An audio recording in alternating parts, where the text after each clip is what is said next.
വീണ ജോർജിൻ്റെ കഴുത്തിന് പരിക്കേറ്റതാണ്. ഞാൻ കഴിഞ്ഞ 8 മാസങ്ങൾക്ക് മുമ്പ് ഞാൻ DMOയോട്, ജില്ലാ മെഡിക്കൽ ഓഫീസറോട് ആവശ്യപ്പെടുകയാണ്. കഴിഞ്ഞ 8 മാസത്തിന് മുമ്പ് ശ്രീമതി വീണ ജോർജ് കഴുത്തിന് വേദനയായി പത്തനംതിട്ട ജനറൽ ആശുപത്രിയിലെ ഡോക്ടർമാരുടെ സഹായം തേടിയിട്ടുണ്ട്. പത്തനംതിട്ട ഗസ്റ്റ് ഹൗസിൽ മന്ത്രി വന്ന് അവിടെ ഡോക്ടർമാരെത്തി അവരുടെ കഴുത്തിന് പരിശോധന നടത്തിയിട്ടുണ്ട്. വീണ ജോർജ് ഒരു അസുഖം വന്നാൽ അവർ ചികിത്സിക്കാൻ പോകുന്നത് വെല്ലൂർ മെഡിക്കൽ കോളേജിലാണ്. വെല്ലൂർ മെഡിക്കൽ കോളേജിൽ 1.5 വർഷം മുമ്പ് വീണ ജോർജ് ഒരു സർജറിക്ക് വിധേയമായിട്ടുണ്ട്.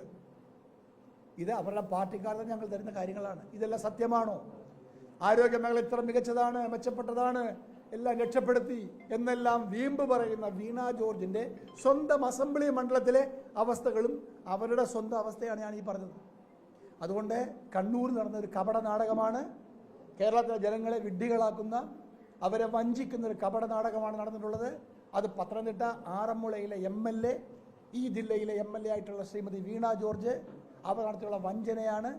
ഒരു മന്ത്രി എന്നുള്ള നിലയിലും ഒരു MLA എന്നുള്ള നിലയിലും ഒരു കാരണവശാലും അവർ ചെയ്തുകൂടാത്ത മഹാപാതകങ്ങളാണ് ചെയ്തുകൊണ്ടിരിക്കുന്നതെല്ലാം. ഇന്നലെ കേരളമെമ്പാടും നടന്നിട്ടുള്ള അക്രമത്തിൻ്റെ എല്ലാം ഏക ഉത്തരവാദി ശ്രീമതി വീണ ജോർജാണ്. അവർക്ക് ഈ അഴിമതിയിൽ നിന്നെല്ലാം രക്ഷപ്പെടണമെങ്കിൽ എന്തെങ്കിലും ഒന്ന് തട്ടിക്കൂടണം. അതാണ് വെല്ലൂരിൽ ശ്രീമതി, എന്നോട് CPM-യുടെ നേതാക്കന്മാർ തന്നെ പറഞ്ഞാണ്, ആരാണെന്ന് നിങ്ങൾ ചോദിക്കരുത്, ഞാൻ പറയില്ല. അവർ വെല്ലൂർ മെഡിക്കൽ കോളേജിൽ 1 വർഷത്തിന് മുമ്പ് ചികിത്സ നേടിയിട്ടുണ്ടോ എന്ന് ഞാൻ വീണ ജോർജ് ചോദിക്കുകയാണ്. അവിടെ ഏതെങ്കിലും സർജറി നടത്തിയിട്ടുണ്ടോ എന്ന് ഞാൻ ബഹുമാനപ്പെട്ട മന്ത്രി വീണ ജോർജ് ചോദിക്കുകയാണ്. ഇത്ര ആഗോള പ്രസിദ്ധമായ കേരളത്തിലെ ആരോഗ്യ മേഖല, ആ ആരോഗ്യ മേഖലയിൽ മന്ത്രിക്ക് പോലും നല്ല ചികിത്സ ലഭിക്കില്ല എന്നതുകൊണ്ടാണോ ബഹുമാനപ്പെട്ട മന്ത്രി വെല്ലൂരേക്ക് പോയത്? വെല്ലൂരേക്ക് പോയിട്ടുണ്ടോ, ചികിത്സ തേടിയിട്ടുണ്ടോ എന്ന് മന്ത്രി വ്യക്തമാക്കണം. പത്തനംതിട്ട ജനറൽ ആശുപത്രിയിലെ ഡോക്ടർമാർ ഗസ്റ്റ് ഹൗസിൽ മന്ത്രി വിശ്രമിക്കുമ്പോൾ അവിടെ എത്തി പരിശോധന നടത്തിയിട്ടുണ്ടോ? ഈ 2 കാര്യങ്ങൾ മന്ത്രി പറയണം. ഇപ്പോൾ മന്ത്രിയുടെ കൈക്ക് ഉണ്ടായ പരിക്ക് നേരത്തെ ഉള്ളതാണെന്ന് വിഷ്വൽ മീഡിയ എല്ലാം വന്നു കഴിഞ്ഞു.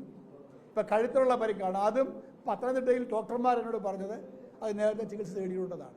അപ്പോൾ ഇതെല്ലാം മന്ത്രി വ്യക്തമാക്കേണ്ടതാണ്. മന്ത്രിക്കെതിരെയുള്ള ഗുരുതരമായ ആരോപണമൊന്നുമില്ല, പക്ഷേ ഇതെല്ലാം മന്ത്രി വ്യക്തമാക്കുക. അവർ സത്യസന്ധമായി പറയണം.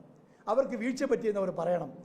അവരെ ഒരു നാടകം കളിച്ചു തുറന്നു പറയണം. പറഞ്ഞ് കേരളത്തിൽ DYFIയും SFIക്കാരും CPM-മാരും നടത്തുന്ന അഴിഞ്ഞാട്ടം അവസാനിപ്പിക്കണം. കാരണം കലാപം ഉണ്ടായതിന് മുഴുവൻ കാരണം ഈ വ്യക്തി മാത്രമാണ്. അവരാണ് ഉത്തരവാദി. അതുകൊണ്ട് വീണ ജോർജ് ഇക്കാര്യത്തിൽ പരസ്യമായ ജനങ്ങളോട് മാപ്പ് പറയണം. ജില്ലയിലെ CPM നേതൃത്വം അവരെ നിലയ്ക്ക് നിർത്തണം. ജില്ലയിലെ CPM നേതൃത്വം ഈ മന്ത്രിയുടെ പ്രവർത്തനങ്ങൾ, പെരുമാറ്റങ്ങൾ തെറ്റാണെന്ന് മനസ്സിലാക്കി അവരെ നിയന്ത്രിക്കാൻ തയ്യാറാകണം എന്നാണ് എനിക്ക് ജില്ലയിലെ CPM നേതൃത്വത്തോട് ആവശ്യപ്പെടാനുള്ളത്. കഴുത്തിലാണ് എനിക്കറിയില്ല, ഒരു സർജറി നടത്തിയിട്ടുണ്ടെന്നാണ് ഞാൻ മനസ്സിലാക്കുന്നത്. അത് മന്ത്രി തന്നെ എഴുതാക്കട്ടെ. മന്ത്രിക്ക് ഒരു സർജറി നടന്നിട്ടുണ്ടോ, ചികിത്സ നടന്നിട്ടുണ്ടോ, മന്ത്രി അവിടെ വീൽ ചെയറിൽ ആശുപത്രിയിലൂടെ സഞ്ചരിച്ചിട്ടുണ്ടോ, എന്നൊക്കെ മന്ത്രി വ്യക്തമാക്കട്ടെ. അവരുടെ അസുഖം ഏതാണെന്നൊന്നും എനിക്കറിയില്ല. അത് ഞാൻ സ്വകാര്യ കാര്യങ്ങൾ ഞാൻ പറയാൻ ആഗ്രഹിക്കുന്നുമില്ല. മന്ത്രി, ഞാൻ ലൈംലൈറ്റിലേക്ക് കൊണ്ടുപോകാൻ ആഗ്രഹിക്കുന്ന ഒരേ ഒരു കാര്യം, കേരളത്തിലെ ആരോഗ്യമന്ത്രി ഒരു ചികിത്സയ്ക്ക് കേരളത്തിന് പുറത്തുള്ള ഒരു ആശുപത്രിയെ ആശ്രയിച്ചിട്ടുണ്ടോ എന്നാണ് ഞാൻ അവരോട് ചോദിക്കുന്നത്. അങ്ങനെയെങ്കിൽ MV ഗോവിന്ദനും മുഖ്യമന്ത്രിയൊക്കെ പറയുന്ന പോലെ ഈ ആഗോള പ്രസിദ്ധി നേടിയ കേരളത്തിലെ ആരോഗ്യ മേഖലകളുടെ എന്ത് പ്രയോജനം?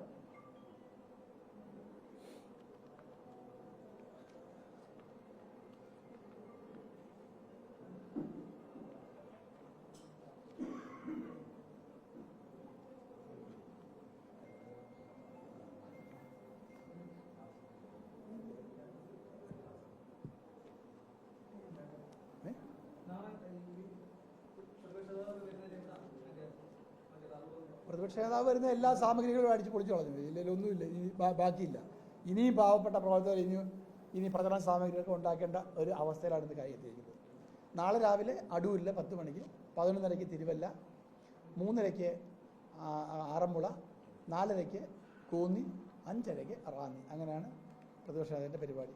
8 മണിക്ക് അദ്ദേഹം അടൂരിൽ ചർച്ച നടത്താൻ വേണ്ടി ഈ സാമൂഹ്യ സാംസ്കാരിക പ്രവർത്തകരെ കാണുന്നുണ്ട്. ഈ സർക്കാരിൻ്റെ 10 വർഷത്തെ പ്രവർത്തനങ്ങളിൽ ദുരിതം അനുഭവിക്കുന്ന ജനങ്ങളെയും അദ്ദേഹം കാണുന്നു.